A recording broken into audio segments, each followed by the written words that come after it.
สองความทุกข์เรียกทุกขลักษณะ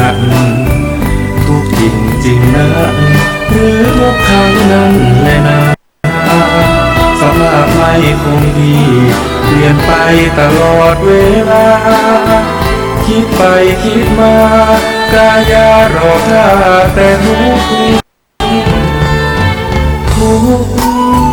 ข้อสามต่อไปเรียกว่าทุกข์ในอริยสัจเป็นทุกข์ทุกนามกายใจทุกในขันธ์ห้ายิ่งทุกข์หนึ่งทุกข์สองทุกข์สาม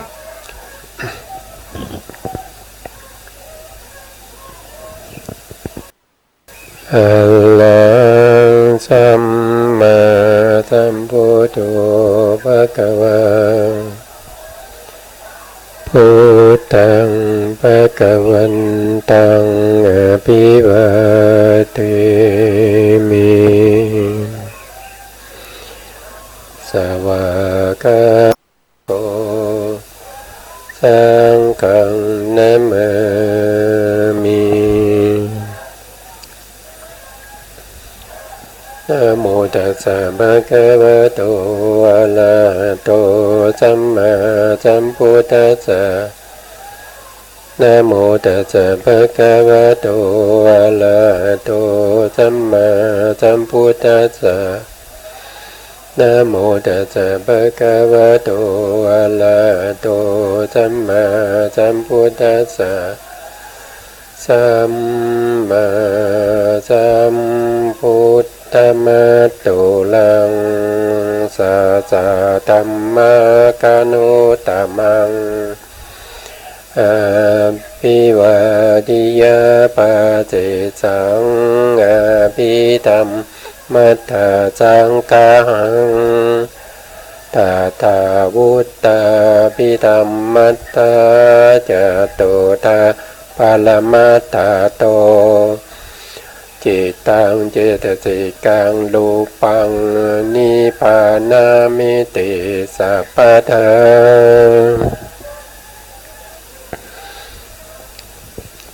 ขอกราบนมัสการพระมหาเถระพระสังฆาธิการ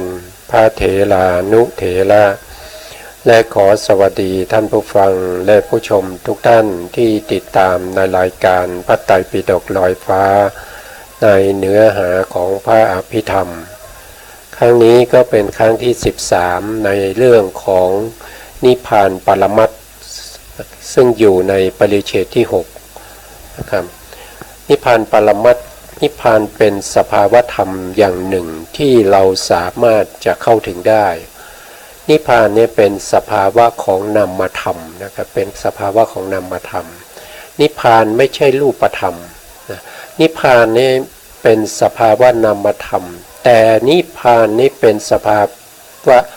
ที่ไม่รู้อารมณ์นะครับนิพพานไม่รู้อารมณ์แต่เป็นนามธรรมไม่เหมือนกับจิตและเจตสิกจิตและเจตสิกเป็นนามธรรมแต่จิตและเจตสิกเนี่ยเป็นผู้รู้อะไรก็คือรู้อารมณ์แต่นิพพานก็เป็นนามเหมือนกันแต่นิพพานเนี่ยไม่สามารถรู้อารมณ์ได้นิพพานนี้เป็นสภาวะที่ตั้งอยู่แล้วมีอยู่แล้วเพียงแต่ว่าเราจะเข้าถึงหรือไม่เท่านั้นเองจะมีหนทางแห่งการที่จะเข้าถึงนิพพานนั่นก็คือการเจริญอริยมรรคมีองค์8นะครับเพื่อจะเข้าถึงพระนิพพานอันนี้ก็เป็น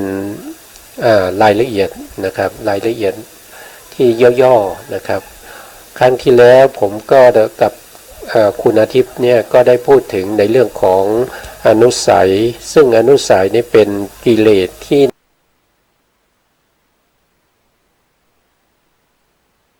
นอนเนื่องอยู่ในขันธสันดานซึ่งกิเลสตัวที่นอนเนื่องอยู่ในขันธสันดานนี้แหละนะครับที่เป็นปัญหาให้พวกเราเนี่ยจะต้องมีการเวียนว่ายตายเกิดแล้วก็จะต้องได้รับผลของกรรมที่เราทำไว้เพราะเรายังมีขันธ์นะครับไม่ว่าจะเป็นขันธ์หนึ่งนะครับที่เกิดในอสัญญสัตตภูมินะถ้าเป็นขันธ์4ก็ไปเกิดในอรูปภูมิทั้ง4ภูมิใดภูมิหนึ่งนะถ้า ถ้าเป็นรูปประพรหมนะครับก็ไปเกิดในรูปประพรหม15 ชั้นนะถ้าเป็นกามาวัจระหรือว่ากามกุศลก็จะไปเกิดในกามสุคติภูมิถ้าเป็นอกุศลก็จะไปเกิดในอบาย4พวกนี้เป็นอะไรพวกนี้ก็ถือว่าเป็นมรรคนะครับเป็นมรรคที่นำเราไปสู่ในภพภูมิต่างๆนะแต่ถ้าเป็นมรรคที่เรากำลังพูดถึงในเรื่องของพระนิพพานจะต้องเป็นอาริยมรรคนะครับอาริยมรรคเนี่ยเกิดขึ้นเขาเกิดกับมรรคจิตนะครับมรรคจิตแล้วก็ผลจิตที่เกิดในมรรคจิตนี้จะเป็นตัวที่นำให้เราไปสู่พระนิพพานเมื่อเข้าถึงพระนิพพานแล้วอนุสัยกิเลสนั้นก็จะถูกละไปโดยความเป็นสมุจเฉทตามสมควรแก่มรรคนั้นๆนะส่วนถ้าเป็นผลจิตก็มีนิพพานเป็นอารมณ์เหมือนกันนะครับมีนิพพานเป็นอารมณ์เหมือนกันแต่ผลจิตเนี่ยเขาไม่ได้ทำหน้าที่ในการที่จะไปประหารอนุสัยกิเลสเขาไม่ได้ทำหน้าที่อย่างนั้นนะผลจิตนี่เป็นผลของมรรคจิตนะเป็นผลของมรรคจิตนะผลจิตนี้เป็นจิตที่สามารถที่จะเข้าฌานที่เป็นโลกุตระได้โดยการทำให้ผลจิตนี่เกิดติดต่อกันหลายดวงนะครับบางครั้งก็อาจจะเกิดติดต่อกันเป็นชั่วโมงนะครับบางครั้งก็2 ชั่วโมง3 ชั่วโมงหรือว่าครึ่งวันนะครับหรือว่าทั้งวันก็ได้ก็ขึ้นอยู่กับผู้ที่เข้าพละสมาบัติว่าเขาต้องการอยู่ในเสวยผลนั้นยาวนานเท่าไหร่นะเขาก็จะเข้าได้ตามนั้นแต่ผลจิตไม่ได้ทำหน้าที่ในการประหารอนุสัยกิเลสนะไม่ได้ทำหน้าที่ในการประหารอนุสัยกิเลสนะที่เราพูดถึงกิเลสเนี่ยที่พูดเนี่ยก็จะมีอยู่3 ระดับด้วยกันนะครับที่เป็นอนุสัยเนี่ยเราจะเรียกว่าเป็นอนุสัยเพราะอนุสัยนี่เป็นส่วนที่นอนอยู่ในขันธสันดานนอนอยู่ในเบื้องล่างที่สุดเลยนอนอยู่ในขันธสันดานจะไม่มีอาการใดๆปรากฏไม่มีสภาวะใดๆปรากฏให้แก่ผู้มีอนุสัยได้รู้ว่ามีอนุสัยอยู่นะครับแต่ที่เขารู้ได้ก็เพราะว่าอะไรก็เพราะว่าเขายังละไม่ได้เขาเลยอนุมานเอาว่ายังมีอนุสัยอยู่นะครับแต่ถ้าคนที่ละอนุสัยได้เนี่ยเขาจะรู้นะครับเขาจะรู้ว่าเขาละอนุสัยได้แล้วเขารู้ตอนไหนนะเขาก็รู้ตอนที่เมื่อมรรคจิตเกิดขึ้นนะครับในวิถีที่เป็นมรรควิถีเนี่ยมรรคจิตเกิดขึ้นมีนิพพานเป็นอารมณ์แล้วก็จะละอนุสัยตามสมควรแก่มรรคนั้นเมื่อละได้แล้วนะครับมรรคจิตก็ดับไปเมื่อมรรคจิตดับไปแล้วผลจิตก็จะเกิดขึ้นเมื่อผลจิตเกิดขึ้น2 ขณะหรือ3 ขณะแล้วก็ดับไปลงสู่ภวังค์นะครับลงสู่ภวังค์แล้วก็จะมีวิถีใหม่เกิดขึ้นโดยถ้าเป็นบุคคล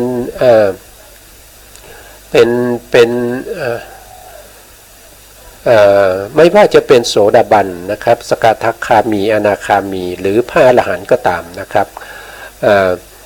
ก็จะมีวิถีที่เกิดขึ้นที่เราเรียกว่าเป็นปัจเจเวคขณะวิถีปัจเจเวคขณะวิถีเป็นวิถีที่เกิดขึ้นมาเพื่อจะพิจารณาหรือว่าเพื่อจะน้อมจิตไประลึกถึงสภาวะธรรมที่เกิดขึ้นก่อนหน้าที่ตัวเองจะเกิดนะครับก็คือวิถีที่เพิ่งดับไปที่เป็นมรรควิถีที่ดับไปนั้นนะครับพิจารณาว่าในมรรควิถีนั้นคือมรรคอะไรเป็นโสดาปัตติมรรคใช่ไหมเป็นสกทาคามีมรรคใช่ไหม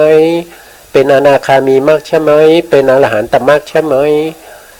เมื่อพิจารณามรรคแล้วก็พิจารณาผลเพราะว่ามรรคจิตดับไปแล้วผลและจิตจะเกิดติดต่อกันโดยไม่มีระหว่างขั้นก็พิจารณาผลอีกนะครับเมื่อพิจารณาผลแล้วก็จะต้องไปพิจารณาถึง กิเลสที่ละได้ว่าละกิเลสอะไรไปบ้างกิเลสตรงนี้แหละที่เราจะเรียกว่าเป็นอนุสัยที่เขาละไปได้ละอะไรบ้างแล้วยังเหลือกิเลสอะไรยังเหลืออนุสัยอะไรอยู่นะครับแล้วก็พิจารณาว่าอารมณ์ที่มรรคจิตและผลจิตที่เกิดขึ้นเมื่อตะกี้นี้ที่ก่อนวิถีที่เป็นปัจเจเวคขณวิถีนี้อารมณ์นั้นคือตัวนิพพานที่เพิ่งเข้าถึงนะครับก็จะเป็นลักษณะอย่างนี้การทำงานของสภาวะของมรรคจิตผลจิตนิพพานแล้วก็ปัจเจเวคขณวิถีในการพิจารณานะครับอันนี้ก็เป็นอันนี้ผมก็จะเน้นอยู่เสมอนะครับสภาวะธรรมอย่างนี้เนี่ยมันเป็นไปโดยธรรมชาติมันเป็นธาตุที่มีอยู่แล้วนะครับธาตุถ้าพูดถึงธาตุเนี่ยเราก็จะเห็นว่าพวกที่เป็นมรรคจิตผลจิตพวกที่เป็นจิตทั้งหลายเนี่ยเราก็จะเรียกว่าวิญญาณธาตุใช่ไหมครับเราก็จะเรียกว่าวิญญาณธาตุวิญญาณธาตุแล้วพระนิพพานก็เป็นธรรมธาตุพระนิพพานก็คือเป็นธรรมธาตุตัวกิเลสทั้งหลายนะครับตัวกิเลสนี่เป็นเจตสิกเมื่อเป็นเจตสิกก็เป็นธรรมธาตุเหมือนกันเป็นธรรมธาตุนะเป็นธรรมธาตุเพราะฉะนั้นในการที่เราจะประหารกิเลสอะไรได้เนี่ยที่เรียกว่าธาตุเนี่ยมันจะเป็นธาตุของนามธาตุหมดเลยมันจะไม่มีรูปธาตุนะครับมันจะไม่มีรูปธาตุที่เข้าไปในการช่วยเหลือในการละอนุสัยเนี่ยมันไม่มีนะมันไม่มีสภาวะอย่างนี้ไม่มีนะรูปที่จะไปละอนุสัยไม่มีแต่นามธรรมนะครับนามธรรมก็จะเป็นวิญญาณธาตุนะธรรมธาตุอย่างนี้นะครับก็จะเป็นในลักษณะที่เขาคือมันเป็นไปโดยสภาวะธรรมชาติที่มันเป็นไปอย่างนั้นนะครับไม่มีใครที่จะมาเป็นผู้ที่มากำหนดหรือว่าเป็นผู้ที่มาบังคับให้สิ่งพวกนี้ต้องเป็นอย่างนี้นะครับเพราะว่าสิ่งพวกนี้มันเป็นอนัตตานะครับมันบังคับบัญชาไม่ได้นะมันไม่สามารถที่จะเป็นไปตามที่เราต้องการเราขอให้นะครับประหารโทสะก่อนได้ไหมกามราคะอย่าเพิ่งประหารเลยประหารโทสะก่อนเพราะว่าโทสะเนี่ยมันเกิดขึ้นแล้วผมทุกข์ใจเหลือเกินอย่างเงี้ยให้ประหารโทสะก่อนได้ไหมมันไม่ได้หรอกครับมันเป็นโดยธรรมชาติคุณจะขอร้องยังไงจะบวงสรวงด้วยการเอาเครื่องเส้นทั้งหลายมาบูชาหรือมากราบไหว้มันก็เป็นไปไม่ได้นะครับเป็นไปไม่ได้นะสภาวะธรรมเนี่ยมันเป็นไปโดยธรรมชาติเป็นไปตามกฎเกณฑ์ของจิตตานิยามนะครับเพราะฉะนั้นไม่มีใครที่จะบังคับเขาได้แล้วก็ไม่มีใครที่จะกำหนดให้เขาทำนู่นทำนี่ได้นะครับอันนี้ก็เป็นโดยธรรมชาติเพราะพุทธศาสนานะครับซึ่งมีพระสัมมาสัมพุทธเจ้าเนี่ยเป็นศาสดานะครับพระสัมมาสัมพุทธเจ้าเนี่ยพระองค์ไม่ได้เป็นผู้ที่ไปกำหนดกฎเกณฑ์ให้สภาวธรรมพวกนี้ต้องเป็นไปตามนี้พระพุทธองค์เข้าไปเห็นนะครับเข้าไปเห็นสภาวธรรมพวกนี้มันเป็นอย่างนี้ไม่ได้ไป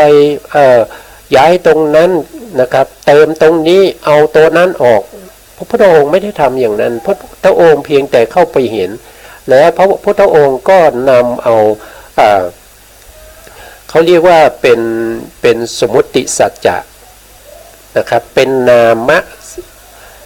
เป็นสมมุติที่เราสมมุติชื่อให้เขานะครับอย่างเช่นมรรคจิตเกิดขึ้นเนี่ยมันจะเป็นแต่สภาวะธรรมที่เป็นมรรคจิตใช่ไหมมันไม่มีชื่อ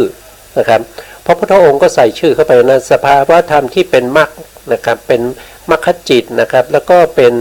พวกที่เป็นเจตสิกที่เป็นองค์มรรคแปดเนี่ยให้มีชื่อตามนี้นะครับจิตนี้ที่ประกอบด้วยมรรคมีองค์แปดนะอันนี้เราจะให้ชื่อว่าเป็นมรรคจิตถ้าเป็นมรรคจิตดวงแรกที่เกิดครั้งแรกก็ให้ชื่อว่าเป็นโสดาปฏิมรรคจิตอย่างเงี้ยพระพุทธองค์เอาบัญญัติวางลงไปนะครับวางไปเพื่อให้สามารถที่จะ สื่อสารกันได้สามารถที่จะบอกกันได้ว่าสภาวะธรรมอย่างนี้นะครับที่มีนิพพานเป็นอารมณ์อยู่ในขณะนี้แล้วกำลังละอนุสัยนะครับกำลังละอนุสัยกิเลสอยู่เนี่ยเราเรียกว่าจิตดวงนั้นว่ามรรคจิตนะแล้วในมรรคจิตก็จะมีองค์8องค์8นี้ก็จะใส่ชื่อไปว่าสัมมาทิฏฐิก็จะมีลักษณะอย่างนี้นะครับสัมมาทิฏฐิก็คือตัวปัญญาก็คือตัวที่รู้ในเรื่องของอริยสัจจะสี่นะครับรู้ในเรื่องของทุกข์รู้ในเรื่องของเหตุให้เกิดทุกข์รู้ในเรื่องของที่ดับทุกข์นะครับแล้วก็รู้ในเรื่องของมรรคนะครับรู้ในเรื่องของเขาเรียกว่าเป็นกัมมสกตานะครับกัมมสกตาสัมมาทิฏฐินะครับหรือรู้ในพร้อมกับมีความศรัทธาเราก็จะเรียกว่าตถาคตโพธิศรัทธานะครับก็ชื่อพวกนี้ทั้งหมดเนี่ยพระพุทธองค์เพียงแต่บัญญัติชื่อขึ้นมาแล้วก็ใส่ลงไปในสภาวธรรมทั้งหลาย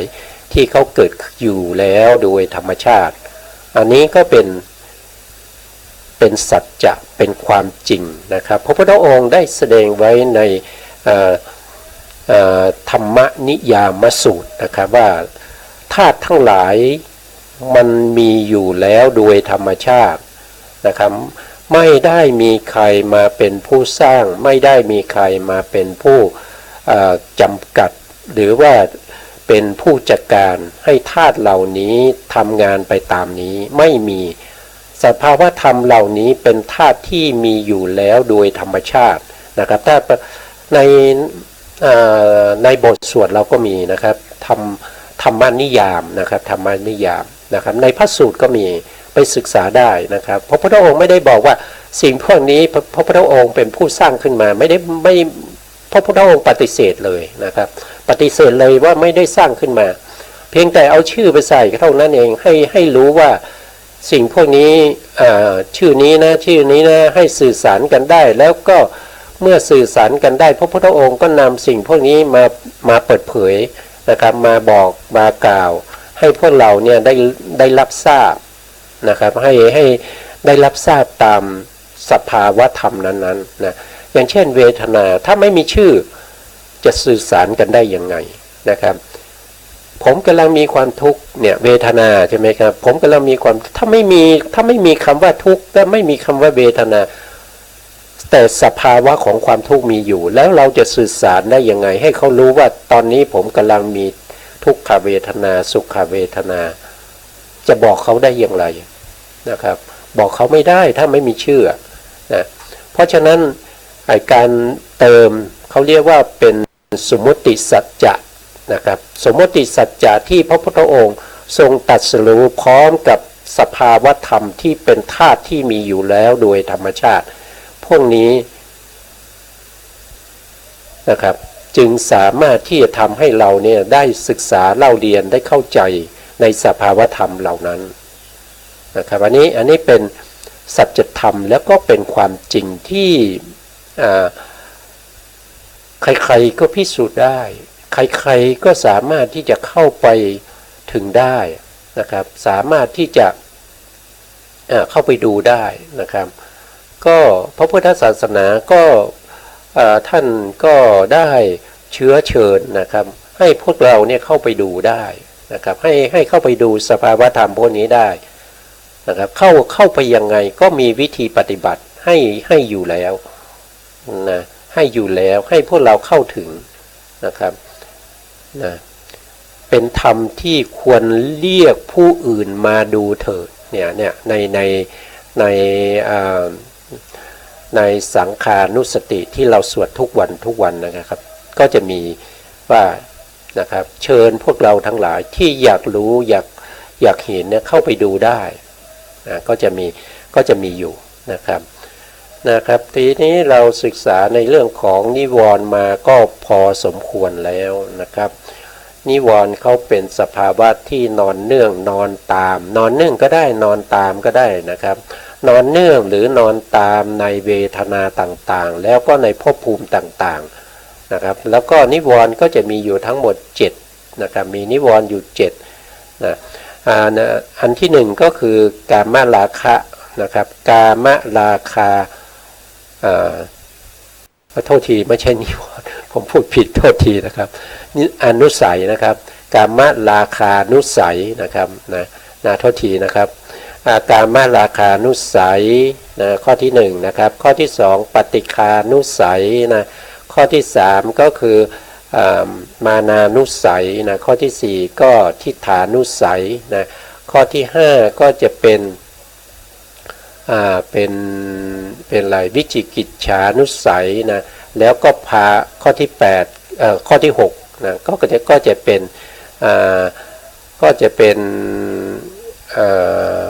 อะไรอ่ะก็จะเป็นภาวะนะครับภาวะราคานุสัยนะครับข้อที่7ก็จะเป็นอวิชชานุสัยนะครับนะอันนี้ก็เป็นอนุสัยที่เราศึกษาไปพอสมควรแล้ววันนี้เราก็มาต่อในส่วนที่เป็นเรื่องของพระนิพพานนะครับนิพพานนะครับก็พระนิพพานเนี่ยก็จะมีวจนะถะนะครับวจนะถะก็คือคำจำกัดความนะครับคำจำกัดความของนิพพานนะนิพพานเนี่ยมีวจนะถะว่าอย่างไรแล้วก็มีคำอธิบายข้ออธิบายว่าอย่างไรนะครับแล้วเราก็จะไปดูกันนะครับคำว่านิพพานเนี่ยเมื่อแยกบทนะครับแยกบทได้เป็น2บทนั่นก็คือนินะครับนินะครับนิแปลว่าอะไรนิแปลว่าผลนะครับคำว่านิเนี่ยแปลว่าผลนะแปลว่าผลแล้วก็อีกบทหนึ่งก็คือวานะนะวานะนี่แปลว่าอะไรวานะก็แปลว่าธรรมที่เป็นเครื่องเกี่ยวโยงไว้นะเกี่ยวโยงไว้หมายถึงอะไรก็คือหมายถึงตัวตัณหานะตัวตัณหาแต่เมื่อเราเอา2บทนี้ที่เป็นนิกับวานะเนี่ยมาบวกกันเข้าไปนะครับก็จะได้เป็นนิวานะนะครับนิวานะนะนิวานะนี่แปลว่าอะไรก็แปลว่าธรรมที่พ้นจากเครื่องเกี่ยวโยงนะธรรมที่พ้นจากเครื่องเกี่ยวโยงนั่นก็แสดงว่าเราพ้นจากตัณหาเพราะตัณหานี่เป็นเครื่องเกี่ยวโยงนะครับก็นิแปลว่าพ้นก็คือพ้นจากตัณหานั่นเองดังมีวจนะถะแสดงนะครับวจนะถะแสดงก็จะมีวินตินะสังสิภติติวานังธรรมชาติใดย่อมเป็นผู้เกี่ยวไว้ฉะนั้นธรรมชาตินั้นชื่อว่าวานะได้แก่ตัณหานะครับได้แก่ตัณหาวานะก็คือได้แก่ตัณหาจากวจนะถะคำจำกัดความของวานะนะครับก็คือวินติสังสิภติติวานังนะครับอันนี้เป็นวจนะถะหรือคำจำกัดความนะครับของคำว่าวานะนะครับถ้าแปลก็คือเป็นธรรมชาติที่เกี่ยวไว้นะครับฉะนั้นธรรมชาตินั้นชื่อว่าวานะได้แก่ตัวตัณหานั่นเองนะต่อไปวจนะถะที่2นะครับก็คือวานะโตนิขัมตันตินิพานังธรรมชาติใดนะครับย่อมพ้นไปจากเครื่องเกี่ยวโยงคือตัณหาอันนี้เป็นวจนะถะอีกตัวหนึ่งนะครับก็คือตัวตัณหาฉะนั้นธรรมชาตินั้นชื่อว่านิพพานก็คือหมายถึงว่าสภาวธรรมที่พ้นไปจากตัณหาหรือพ้นไปจากการเกี่ยวโยงของตัณหานะครับสภาวะนั้นแหละที่เราเรียกว่าเป็นนิพพานนะครับเรียกว่าเป็นนิพพานต่อไปนะครับอันนี้ก็เป็นคำอธิบายนะครับเขาบอกว่าตามธรรมดาสัตว์ทั้งหลายที่เกิดอยู่ในโลกนี้ความเกิดและความตายของคนคนหนึ่งนะครับที่ผ่านมาแล้วนั้นนะมีมากมายไม่สามารถที่จะคำนวณได้ว่าเคยเกิดเคยตายมาแล้วเท่าไหร่ซึ่งหมายความว่าอย่างไรหมายความว่าในวัฏฏะทุกข์วัฏฏะสงสารนะครับที่เราเวียนว่ายตายเกิดมาเนี่ยเราไม่สามารถที่จะรู้ได้ว่าเราเวียนว่ายตายเกิดมาแล้วยาวนานแค่ไหนนะครับหาเบื้องต้นไม่เจอนะหาเบื้องต้นไม่เจอว่าเริ่มต้นเนี่ยเราเริ่มเกิดมาในยุคไหนสมัยไหนหาไม่ได้นะครับ แล้วก็ยังไม่สามารถที่จะรู้ว่าจะไปสิ้นสุดที่ไหนนะครับก็คือการที่เรายังเวียนว่ายตายเกิดนะครับเราสมมติว่าเราตายจากภพนี้แล้วภพหน้าเราจะไปเกิดที่ไหนก็ยังไม่รู้นะครับแล้วก็ภพต่อไปอีกถ้าวันไหนที่เรายังไม่ได้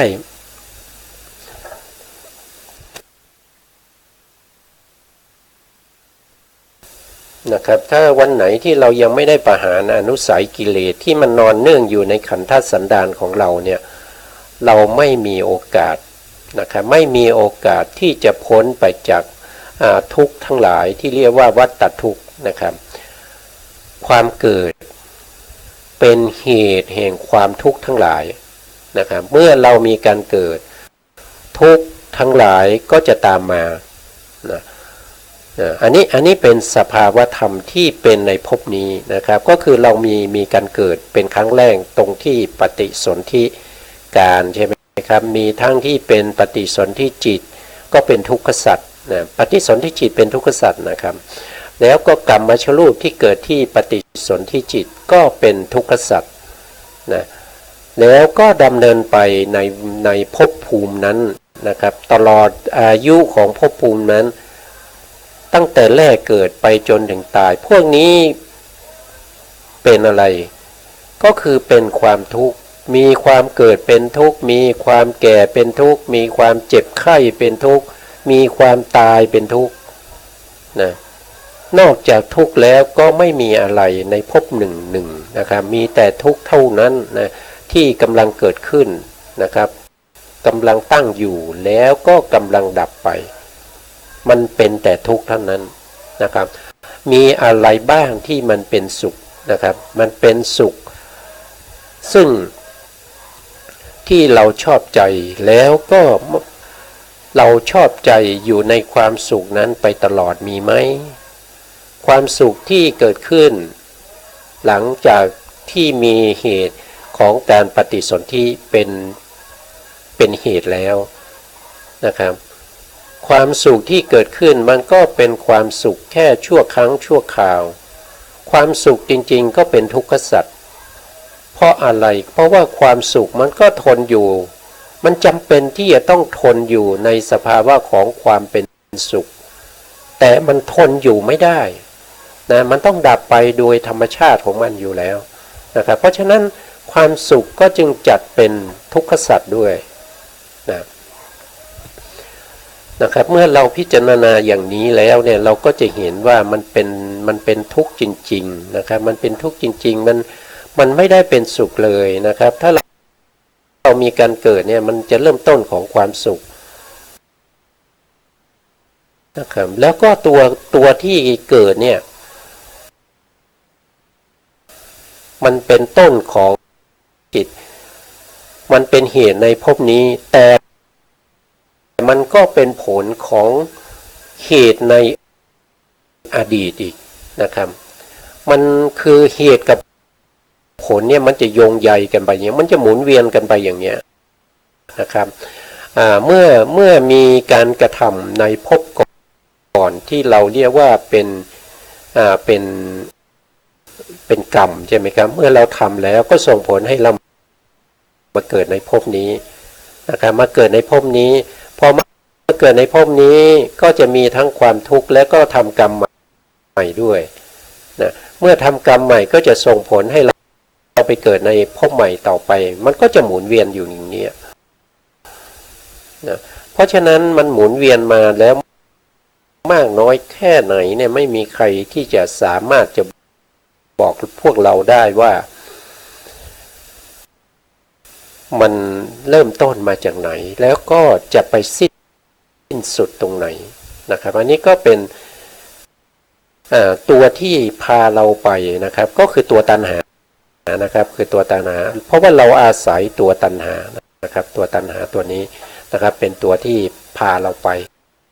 ในภพภูมิต่างๆพูดง่ายๆว่าเขาเป็นเพื่อนเรานะครับเนี่ยตัณหาตัวเนี้ยเขาเป็นเพื่อนของเราแล้วก็เดิน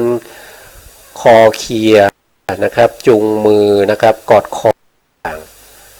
นะครับเพราะว่าเรายัง มีทั้งที่เป็นกรรมชรูปที่เป็นภาษาทรูปทั้ง5แล้วก็มีจิตมีเจตสิกมาอาศัยเกิดโดยการรู้อารมณ์นั่นแหละมันจึงทำให้เรานี้ต้องแสวงหาอารมณ์ต่างๆเพื่อจะสนองอะไรสนองตัวตัณหานะครับสนองตัวตัณหาเพราะว่าตัวตัณหานี่เป็นตัวที่อยากรู้อยากเห็นต้องการนะครับจึงทำให้เราจะต้องทำกรรมต่างๆทำให้เราจะต้องขนขวายเสาะแสวงหาสิ่งต่างๆไม่ว่าจะเป็นทรัพย์สินเงินทองต่างๆเพื่ออะไรก็เพื่อไปสนองตัณหานั่นเองนะครับก็จะไปสนองตัณหาเพราะนี้ตัวตัณหาเนี่ยมันเป็นตัวที่พาเราไปแล้วในภพต่างๆนะครับอัตถกถาจารย์ท่านก็ได้อุปมาไว้นะครับว่าตัวตัณหาเนี่ยก็เหมือนกับช่างเย็บผ้านะครับช่างเย็บผ้าที่เอาผ้าหลายๆชิ้นเนี่ยมาเย็บต่อกันนะมาเย็บต่อกันนะครับผ้าหลายผืนหลายๆชิ้นเนี่ยมาเย็บต่อกันไปเรื่อยๆนะครับตัวตัณหานั้นก็คือเปรียบเสมือนกับในช่างเย็บผ้านะครับซึ่งเกี่ยวอันนี้จึงได้ชื่อว่าวานะเนี่ยท่านอธิบายไว้อย่างนี้นะครับนะวานะแปลว่าอะไรยังไม่ลืมนะครับวานะก็คือแปลว่าเครื่องเกี่ยวนะครับเครื่องเกี่ยวของสัตว์ทั้งหลายนะครับเอาไว้นะครับก็คือตัวตัณหานั่นเองนะครับพูดง่ายๆวานะก็คือตัณหานะครับต่อไปนะครับสำหรับนิพพานนั้นนะครับธรรมชาติที่พ้นจากตัณหาแล้วฉะนั้นจึงชื่อว่านิวานะนะครับนิแปลว่าพ้นนะครับวานะแปลว่าตัณหาก็เอานิมาลงข้างหน้าก็จะเป็นนิวานะก็แปลว่าพ้นจากตัณหานะครับคำว่าวานะเป็นชื่อของธรรมที่ไม่ดีท่านบอกว่าเป็นชื่อของธรรมไม่ดีธรรมที่ไม่ดีก็เพราะว่าอะไรเพราะว่าเป็นชื่อของตัณหาเป็นสิ่งที่ไม่ดีนะครับแต่เมื่อเอานินะครับเมื่อเอานิเนี่ยเติมลงไปข้างหน้านะครับข้างหน้าของวานะแล้วนะครับสิ่งที่ไม่ดีก็กลายเป็นธรรมที่ดีที่สุดนะธรรมที่ดีที่สุดธรรมที่ดีที่สุดนั้นก็คือได้แก่อะไรก็ได้แก่นิพพานนั่นเองนะครับบางอาจารย์ท่านก็จะให้ความเคารพนิพพานก็จะเติมว่าพระนิพพานนะครับเติมพระลงไปข้างหน้านะท่านก็ยกตัวอย่างนะครับยกตัวอย่างเช่นเดียวกับว่านะครับผู้ที่ได้ชื่อว่าพระขีณาสกนะครับพระขีณาสกคำว่าขีณาสกนี้เมื่อแยกบทแล้วก็จะได้เป็นขีณะบวกกับอาสวะขีณะบวกกับอาสวะทุกภูมินั่นก็คือ31ภูมินะ31ภูมินะครับบางท่านอาจจะสงสัยอีกนะ31ภูมินี้มันมีสุทธาวาสด้วยไม่ใช่หรือครับสุทธาวาสนี่เป็นที่เกิดของพระอนาคามีนะครับเป็นที่เกิดของพระอนาคามีแล้วทำไมอาสวะยังไหลไปได้หรือพระอนาคามีท่านเป็นพระอริยะบุคคลไม่ใช่หรือก็ตอบว่าใช่แต่พระอนาคามียังมีภาวะราคานุสัยอยู่นะครับภาวะราคานุสัยก็คือตัวตัณหานะครับตัวตัณหาที่เกิดในเขาเรียกว่าเป็นทิฏฐิคตวิปยุตตจิตนะมีทั้งที่เป็นสมนัตมีทั้งที่เป็นอุเบกขานะครับถ้าเราว่าไปก็คือได้แก่จิตประเภทที่เป็นประเภทที่ ที่เป็นจิตในเขาเรียกว่าเป็นจิตที่มีทั้งการเกิดขึ้นได้ด้วยมีการชักชวนนะครับที่เรียกว่าสังขาริกนะครับที่ไม่มีการชักชวนก็จะเป็นอสังขาริกนะครับแล้วก็เกิดขึ้นจะไม่มีความเห็นผิดแต่มีความยินดีในภพชาติในภพภูมิที่ตัวเองเกิดนะครับในฌานต่างๆที่ตัวเองได้นะเพราะฉะนั้นพระอนาคามีถึงแม้ว่าท่านจะเป็นถึงอริยบุคคลระดับที่3นะครับใกล้ต่อความเป็นพระอรหันต์อยู่แล้วท่านยังมีตัวตัณหาอยู่นะครับยังมีตัวตัณหาอยู่เพราะฉะนั้นถ้าท่านมีอินทรีย์ใดอินทรีย์หนึ่งในอินทรีย์5นะครับมีสัตทินทรีย์ก็คือศรัทธาใช่ไหมครับสัตทินทรีย์นะครับแล้วก็วิริยินทรีย์ต้องไปเกิดในสุทธาวาสแน่นอนแล้วท่านก็จะไปเกิดตามภพภูมิที่ท่านมีอินทรีย์ใดอินทรีย์หนึ่งแก่กล้านะไปเกิดในสุทธาวาสนะครับนี่เป็นพระอนาคามีนะครับแล้วพระอนาคามีที่ไปเกิดในสุทธาวาสเนี่ยท่านจะต้องปรินิพพานในสุทธาวาสแน่นอนนะครับถ้าท่านไปเกิดในอวิหาซึ่ง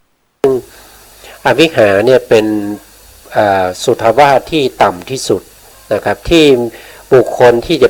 ไปเกิดต้องเป็นพระอนาคามีที่มีศรัทธาแก่กล้าที่เรียกว่าสัตทินรีแก่กล้าก็จะไปเกิดในภพภูมินี้อวิหานะครับแล้วก็อัตตปาสุทัสสาสุทัสสีอากนิฐาท่านต้องปรินิพพานในภูมิใดภูมิหนึ่งในสุทธาวาสนี้นะครับแล้วก็ท่านจะไม่เกิด3ภูมิเดิมนะครับถ้าท่านยังไม่ได้เป็นพระอรหันต์ท่านก็จะเลื่อนระดับภพภูมิขึ้นไปเรื่อยๆจนไปถึงอากนิฐาแล้วท่านจะต้องเป็นพระอรหันต์แน่นอนแล้วก็จะต้องปรินิพพานในสุทธาวาสแน่นอนนะครับอันนี้ก็แสดงให้เราได้รู้ว่าถึงแม้ว่าจะเป็นพระอริยบุคคลนะครับยกเว้นพระอรหันต์นะครับยกเว้นพระขีณาสกนะครับบุคคลเหล่านี้ยังจำเป็นต้องเวียนว่ายตายเกิดอยู่นะครับแล้วเราซึ่งไม่ได้เป็นอริยะอะไรเลยนะครับเป็นถ้าจะว่าโดยปุถุชนก็จะเป็นกัลยาณปุถุชนนะครับที่เราได้มาศึกษาได้มาสดับตับฟังในเรื่องของสัจธรรมคำสอนของพระสัมมาสัมพุทธเจ้าซึ่งเป็นคำสอนที่ปฏิบัติได้จริงให้ผลได้จริงไม่จำกัดการนะครับมีมรรคผลนิพพานเป็นต้นได้โสดาปัตติมรรคนะครับอบาย4ไม่ว่ากรรมที่เราเคยทำไว้เมื่อแสนกฎกับหรือว่าอนันตกัปที่ผ่านมานะครับที่เข้าตามมาเพื่อจะให้ผลเราเพื่อให้เราได้ไปเกิดในอบาย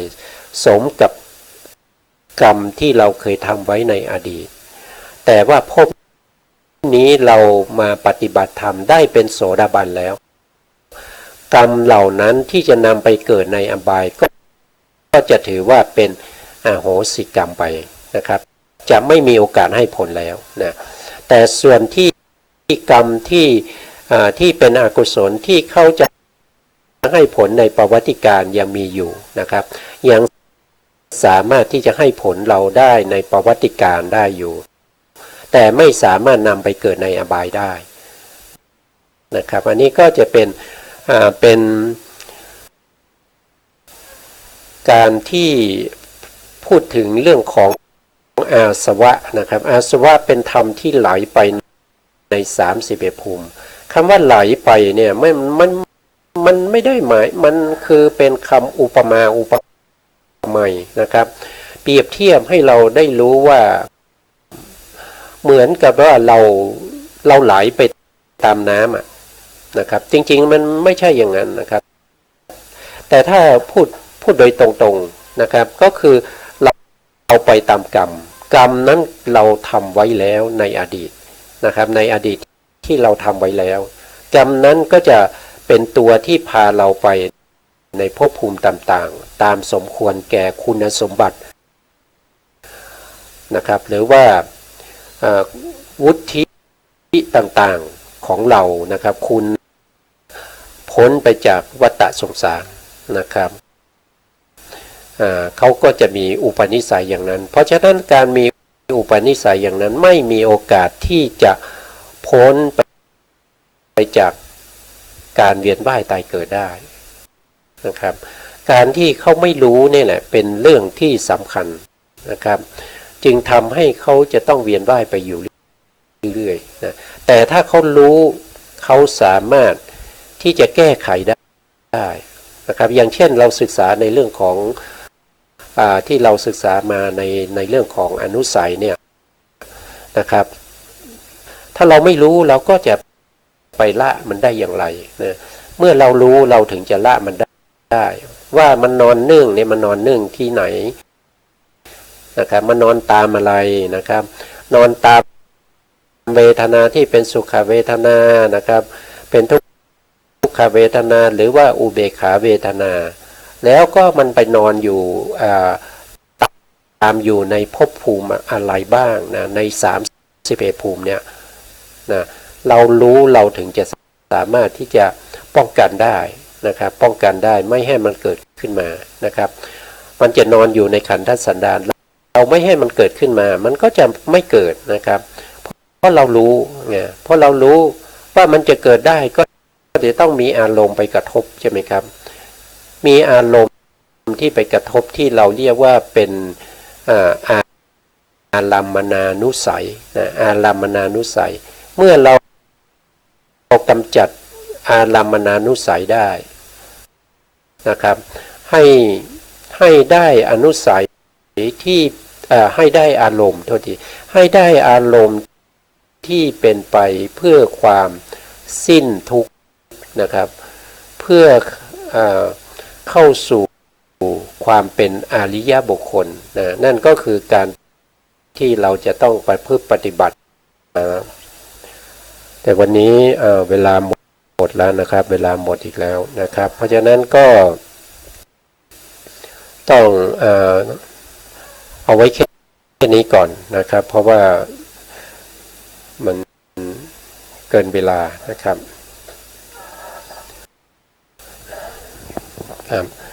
สุดท้ายนี้นะครับขอกราบขอบพระคุณพระครูสมุทรวิสุวัตรวรกิจโจผู้อำนวยการสถานีเพื่อการศึกษาพระพุทธศาสนาและวัฒนธรรมนะ FM 104.5 เมกะเฮิรตซ์วัดไฝหินจังหวัดเชียงใหม่นะขอบคุณท่านผู้ฟังและผู้ชมทุกท่านที่ติดตามในรายการพระปิฎกลอยฟ้าในเนื้อหาของพระอภิธรรมครับลาไปก่อนครับสวัสดีครับ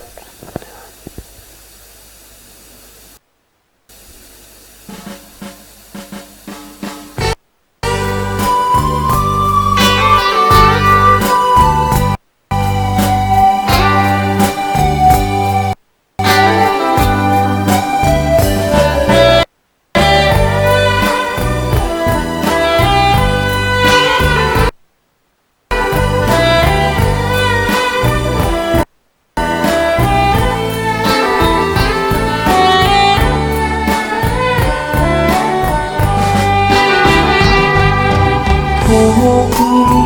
นั้นมี3 กอง